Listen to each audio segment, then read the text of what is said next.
warahmatullahi wabarakatuh. Saya Abdul Hanan Ihsan, pengasuh Pondok Pesantren Alisani Bangkalan, sekaligus Ketua Brigade Gus Dur Bangkalan.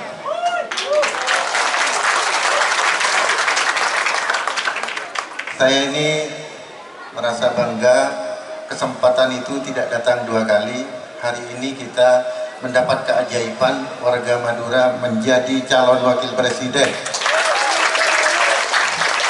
Kalau saya bisa mengatakan hukumnya adalah bagi yang tidak berkewajiban di partainya masing-masing, yang tidak terikat dengan partai, wajib memilih warga Tretan Bibi. Dan kepada subscriber saya ini, hari ini saya sudah berdiri di depan Pak Mahfud, berarti saya mendukung penuh Profesor Dr. Mahfud MD. Ada pertanyaan, Prof, apa sih kunci suksesnya? Kok bisa? Ini manusia langka, yudikatif, legislatif, eksekutif, bahkan sekarang menjadi puncaknya eksekutif. Kok bisa menggabungkan kesemuanya dalam satu kehidupan ini?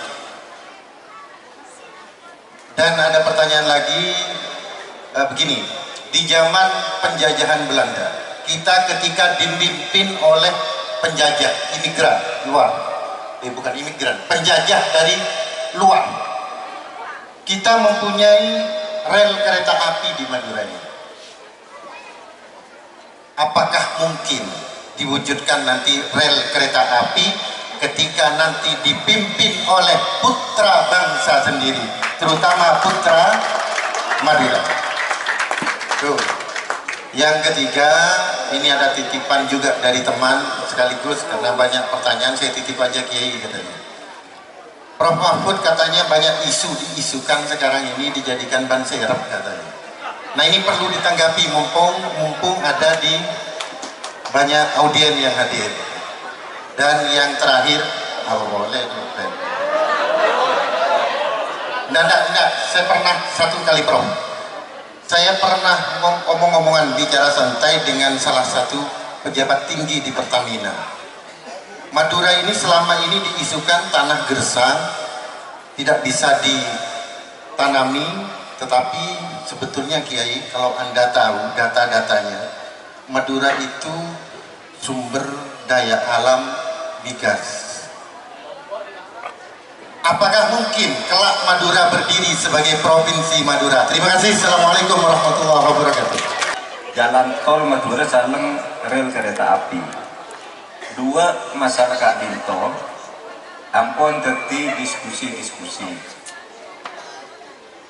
Insya Allah bisa wujudake menawi perjuangan kita Kak Dinto keras.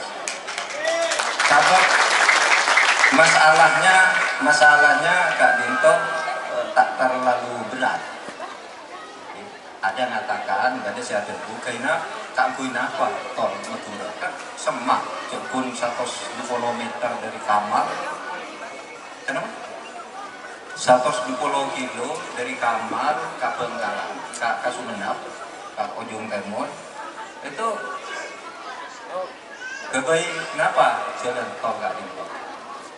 Bada saya ada ketika Dinto, tapi terus diskusi. Bada juga soal kereta api. Nalika dan kau lagi kene lama. Ini menabi perjalanan dari Makassar ke Sampang, dari Makassar ke Bengkalan. Itu naik kereta api. Dari Gurem di stasiunnya Gurem sampai ke Bengkalan, naik kereta api. Ya kereta apinya, ya pelan-pelan aja dulu. Kadang-kala kereta api tidak berhenti. Tak ambu kan itu, kan saking pelannya kereta api kan itu, orang bisa naik sambil nabung naik jalan kan. Nah, berarti semakin musuh Kak Dinto peninggalan zaman Belanda. Saya yang kuil abid, mak semakin tekau dipoleh. Nah, Kak Dinto juga jadi diskusi. Apa yang diskusikan mendalam neng masyarakat kelompok-kelompok masyarakat Madura. Ada situ grup WA namanya Kaangkuy Madura. Nah, itu diskusi soal jalan tol di situ. Nang grup WA Kak Dinto ada jenderal si aktif, ada profesor, ada aktivis LSM diskusikan soal jalan tol Madura sareng rel kereta api. Tapi kenapa bayi saya menjadi aspirasi? Itu bisa dipenuhi. Sabab kan itu memang tugas pemerintah untuk memenuhi kebutuhan rakyat. Pada saat sekarang pesantren mau mendirikan perguruan tinggi, itu sudah banyak, ampun banyak pesantren saya agak keluar perguruan tinggi. Dalam sebulan terakhir kali itu, Abdina, Ampon bisa membantu mengeluarkan 2 pendirian universitas untuk 2 pondok pesantren. Itu kira-kira 2 minggu tak pongkor kan itu SK Menteri Mendiknas tentang pendirian Universitas Anukoya. 2 mingguan yang keluar. Lalu seminggu sesatuan kali itu artinya juga ikut membantu Universitas Darussalam di Pondok Pesantren Blok Agung Banyuwangi, Universitas Darussalam. Itu bisa, ya, panjenengan menabi pesantren mau mendirikan perguruan tinggi. Itu tidak perlu seorang wakil presiden. Mahfud belum jadi wakil presiden aja bisa membantu. Nanti wakil presiden tugasnya lebih besar lagi. Kalau gitu-gitu gampang.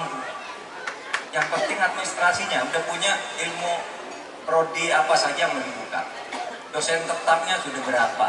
Lulusan S2 dosennya berapa yang mau menjadi dosen di situ? Gedungnya ada berapa?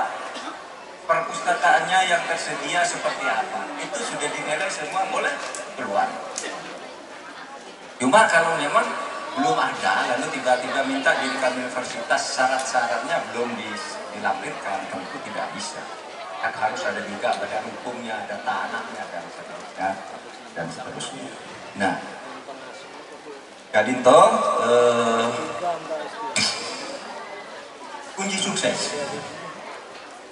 Iya, banyak yang tanya. Banyak saya tanya, Pak Mahfud, sampean nih katoran nasera, bisa jadi pejabat dari Madura. Nampak katoran anak yang arok yang gitu. Pokoknya kunci sukses itu pertama bekerja keras, berdoa. Kata pepatah Arab itu la yang taqil majda man lam yarkabil haqqa wala yanalul ula man taqaddamal habar. Tidak akan pernah sukses siapapun ini, para santri siapapun itu siapapun tidak akan pernah sukses kamu semua kalau takut menghadapi tantangan, takut bekerja keras, takut menghadapi risiko. Itu tidak akan ada orang sukses, orang penakut. Wala yanalul ula man taqaddamal habar. Dan tidak akan pernah menduduki kedudukan terhormat siapa yang sebelum berbuat sudah menyatakan khawatir. Wah, nanti saya tidak bisa. Wah, nanti saya gagal. Wah, nanti saya tidak punya uang. Wah, nanti ini, nanti itu. Tidak akan pernah terhormat. Gagal. Itu satu, usaha keras. Lalu doa. Nah, lalu juga takdir Allah. Saya sering bercerita gini loh. Kalau kita berdoa dan Allah mengabulkan, meskipun tidak masuk akal, diciptakan sebab-sebabnya untuk terjadi. Dalam bahasa Arabnya itu, kalau surat Yasin, innama amruhu idza arada syai'an ayyaqula lahu kun fayakun.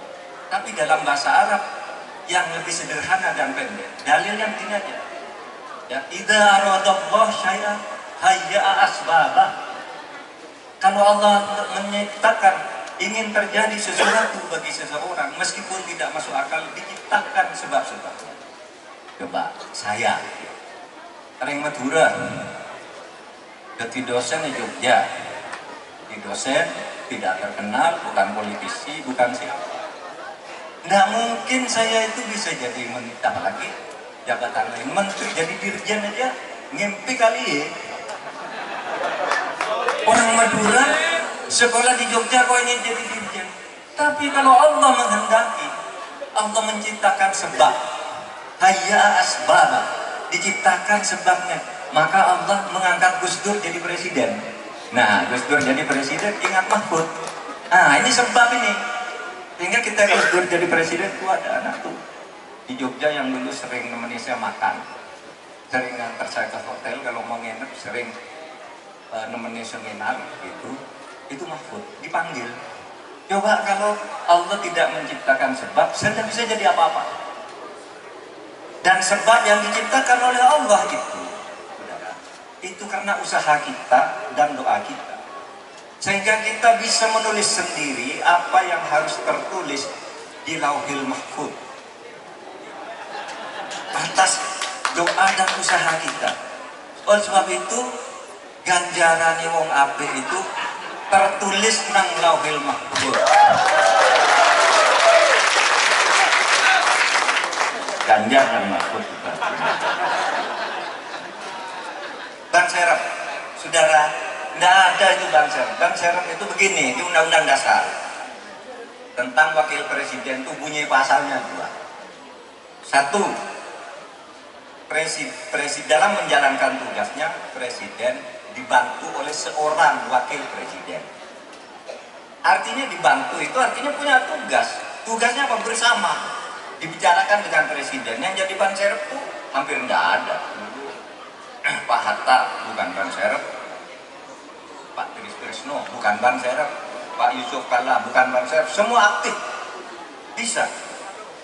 Nah, karena dibantu oleh wakil presiden sama dengan menteri. Menteri itu kalau menurut tadi pasal 6 ya, dalam menjalankan tugas presiden dibantu oleh seorang wakil presiden. Kalau menurut pasal 17 presiden dibantu oleh menteri negara. Jadi presiden dan menteri negara itu sama-sama, wakil presiden dan menteri negara itu sama-sama pembantu presiden. Cuma kalau wakil presiden itu dipilih oleh rakyat, menteri itu diangkat oleh presiden. Nah, kenapa disebut ban serep? Itu hanya ada pasalnya sendiri. Kalau presiden mangkat atau berhalangan tetap, kedudukannya sebagai presiden diganti oleh wakil presiden sampai habis masa jabatannya. Jadi ban serep itu hanya untuk kalau presiden berhalangan tetap, meninggal, sakit permanen, hilang, atau menjadi sinting gitu kan. Ya kan waktu jadi presiden dulu orang waras, kok sekarang sinting. Nah itu tidak boleh syarat lagi, ganti oleh wakil presiden. Asal dokter menyatakan itu tidak boleh syarat lagi. Itu arti ban serep. Arti ban serep itu hanya kalau presiden berhalangan. Tapi kalau tugas bukan ban serep. Dan itu sudah saya bicarakan. Kita wapres jangan jadi ban serep, diberi tugas khusus. Di bidang apa? Di bidang korupsi dan penegakan hukum. Pemberantasan korupsi dan penegakan hukum. Itu tugasnya yang sudah kami sepakati. Dan pembangunan demokrasi. Nah, bisa enggak tuh? Download Tribun X sekarang.